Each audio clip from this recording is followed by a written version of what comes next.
চলছেই চলবে, চলছেই চলবে। আমরা আজকে বামপন্থী ছাত্র যুব সংগঠন আমাদের সোনামুড়া বিভাগে আমরা প্রতিবাদ বিক্ষোভ মিছিল সংগঠিত করছি।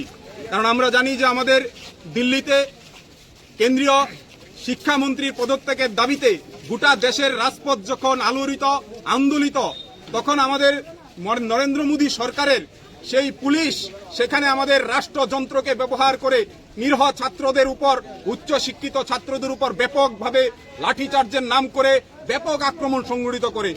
এতে হাজার হাজার শত শত ছাত্র বন্ধুরা, যুব বন্ধুরা আক্রান্ত হয়ে সেই পুলিশের লাঠির আঘাতে আজকে তারা দিল্লির বিভিন্ন হাসপাতালগুলিতে ভর্তি, জায়গা নেই হাসপাতালগুলিতে তাদের চিকিৎসার জন্য। আমরা মনে করছি যে এই স্বৈরাচারী সরকার, শিক্ষা বিরোধী সরকার দেশকে আজকের দিনে শেষ করে দিচ্ছে। এই অবস্থার মধ্যে দাঁড়িয়ে আমরা গোটা দেশে বামপন্থীরা লড়াইয়ের ডাক দিয়েছি। তার লড়াইয়ের অঙ্গ হিসাবে সোনামুড়ায়ও আমরা আজকের এই মিছিল সংহতি জানাচ্ছি। যারা আক্রান্ত হয়েছে, যে আক্রান্ত করেছে যে বিজেপি সরকার, তাকে ঘৃণা জানাচ্ছি আমরা আজকের এখান থেকে।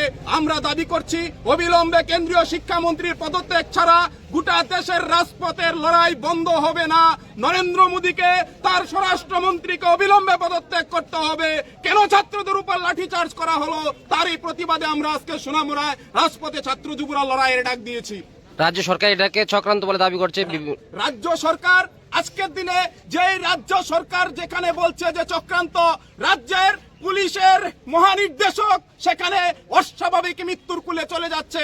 আমাদের রাজ্যের মুখ্যমন্ত্রী বলছেন সেখানে আইনের শাসন, আর আমরা বলছি আপনি এখন আর গোলা জলে মাছ শিকার করতে যাবেন না, কারণ আপনাদের পায়ের তলার মাটি শেষ হয়ে গেছে।